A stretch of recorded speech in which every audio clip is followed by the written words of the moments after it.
You are listening to the Lawyer Life Podcast, episode number 56, How to Know When It's Time to Quit and Find a New Firm or perhaps a new career.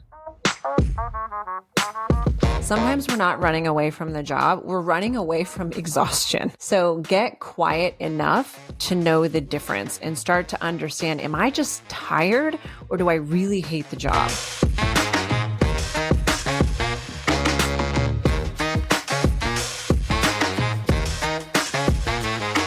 Hey everyone, welcome back to the Lawyer Life Podcast, where we get real about work, purpose, and what it means to build a career your way. I'm your host, Autumn Noble, and today we are diving into listener Q&As that touch on one of the most soul-stretching questions I get as a coach, a lawyer, and a fellow human being. How do you know when it's time to leave your firm or even your whole career? We've got some really powerful and common questions from listeners this week. So if you've ever felt the Sunday scaries that turn into the week-long dread, this one's for you. Let's go ahead and get into it. Question number 1 comes from a mid-level associate in New York City. I'm not happy, but I'm not sure if I'm just burned out or if I actually hate my job. This is so common. Burnout can often feel like job hatred, but they're not always the same thing. An easy and simple way to get to the meat of the matter is to ask yourself, if you were to take a 3-month sabbatical to rest and relax and come back refreshed, would you want to return to the same role? If the thought of returning to your job after a sabbatical makes you cringe, it's probably something more than burnout, and you might be in line for a career shift.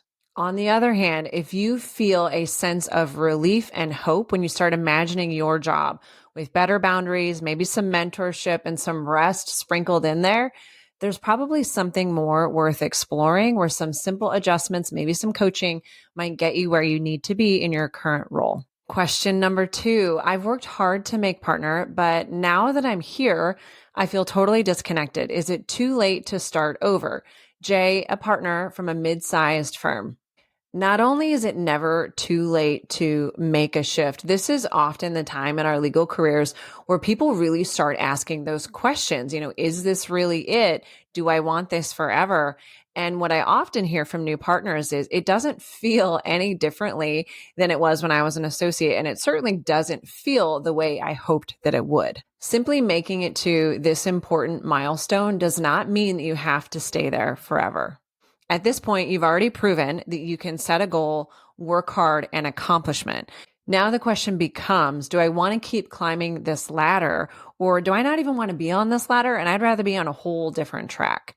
The fact of the matter is that all of the skills that you have developed to get to partnership and get to this point, they're portable. And one of the first things that we need to start thinking about is all of the skills, tools, and value that we have to offer.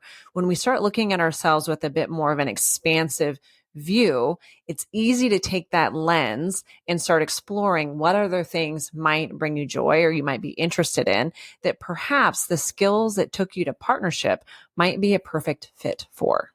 Question 3, everyone tells me my job is so good. Great pay, flexibility, remote work, but I feel like I'm wasting my life. Oof, this one comes from T, who is an in-house counsel in Texas. And this one I really relate to. And I think a lot of the lawyers that I coach feel the same way. From the outside looking in, we've kind of hit it, right? We've got all the things that a lot of people are striving to achieve, but yet we have them and we don't feel any differently. And we don't feel like we're making a difference in the way that we had hoped. Golden handcuffs are real. And sometimes they don't even look like handcuffs. Sometimes they look like a dream job to everybody else. Here's the thing. Only you know what a meaningful life will look like for you. Some people are more than happy to make the sacrifices that a high-powered legal career demands of us. For them, the trade-off is worth it.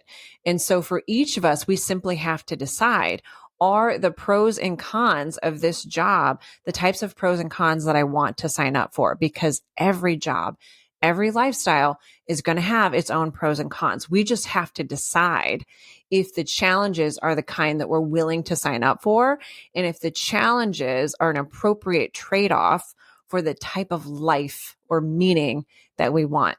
If you find yourself feeling that all of the pros, all the good things, the income, being able to work remote and flexibly, if it's not worth it to you for the work that you're doing, there's no meaning on the other side of it, that tells us that the trade-off is not worth it for you. And it's okay to want something more and something different. So when we think about whether or not we're in the right job, we have to think about the trade-offs. What's the good? What's the bad? Is that the mix that makes sense for me, instead of just focusing on what the benefits are? Question 4. I don't hate law, but I'm so tired of firm politics and client demands. Is it time to pivot, or can I just tweak my environment? And this comes from a 6th-year associate. This is such a good question, because at that level in your career, it's an opportunity to start getting strategic. Not every career shift has to be a full reset. We explore this by asking, is it the what that's bothering me, or the how that's bothering me? You might still love the practice of law, but maybe you need a different structure, a different culture, or a different area of practice. Is it possible that a smaller firm, a mission-driven organization, or some kind of a legal adjacent job might give you more alignment and more fulfillment? Rather than jumping to quitting the legal profession right out of the gate, it's more important for us to sit back and ask, is it possible that there's a better version somewhere else out there? And I promise you, I see it again and again in my coaching business. So many women are fed up with their firm politics or how their firm operates, and they're ready to quit law entirely. And what I see again and again is that if you're willing to try and see if there's a better environment that exists somewhere, usually you find it. But we have to start believing that where we are is not just like every other place, and be open to the possibility that maybe there's something else out there that's a better fit for you, and then going after it.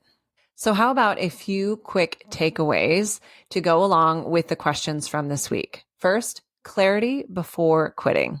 Sometimes we're not running away from the job, we're running away from exhaustion. So get quiet enough to know the difference and start to understand, am I just tired, or do I really hate the job? And the only way you're going to know that is if you spend some time in quiet reflection to start getting a better understanding of what's really going on with you.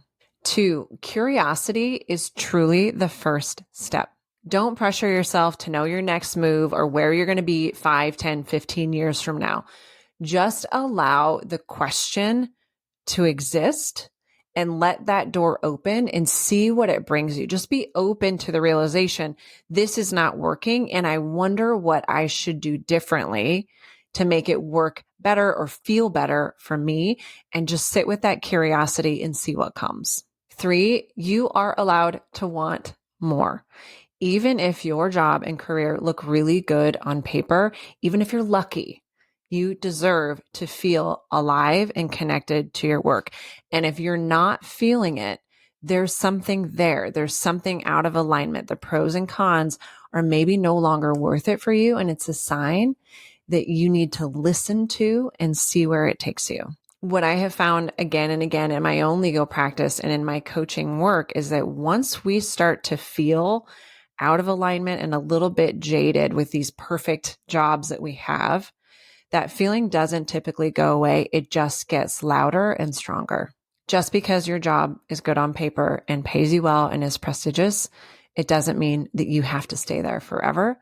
And it doesn't mean that leaving it is the wrong decision. 4, you are never behind. Whether you're 28 or 58, reinvention isn't failure. It's simply growth and acknowledgement that it's time to move on. If you do a simple Google search of famous people or impactful humans who changed their careers or found wild success in their 40s, 50s, or 60s, you will not find a lack of people who are able to do that. You can reinvent yourself at any stage of your life. The biggest mistake I think any of us make is sitting there thinking it's too late or I've missed the opportunity. Don't sell yourself short. If something's not working for you, listen to it and take action. All right, my friends, that is all for today's episode. If this discussion stirred something for you, trust that you're not alone. So many of us were taught to be grateful first and not discerning. But you get to want joy and purpose and peace. If you're feeling stuck in your career and you want a sounding board, sign up for a virtual coffee to get to meet me or an hour-long free coaching consultation, and we'll really dig into it and see if we can figure out where life is calling you to go next. And if you want to share your story or email me a question, send those to autumn@thelawyerlifecollective.com. As always, stay curious, stay kind to yourself, and remember, it's never too late to choose again. I'll see you next time. If this episode resonated with you and you are ready to dive in and do the work to truly transform your career and your life, I invite you to check out my 6-month fast track coaching program or my email program for those of you that don't want a lot of one-on-one coaching, but just want all of the coaching information, teachings, and trainings. Sign up for my How to Lawyer for Real email series. All of the details relating to either of those programs are available at thelawyerlifecollective.com. Either program is going to teach you all of the tools that I have learned from coaching hundreds of women all over the world to transform their life and their careers. The only question you have to decide is whether you want to spend that time coaching 18 times with me over the course of 6 months, or maybe you are more of a self-paced person and want to process the information independently as it's trickled into your email over the course of several weeks.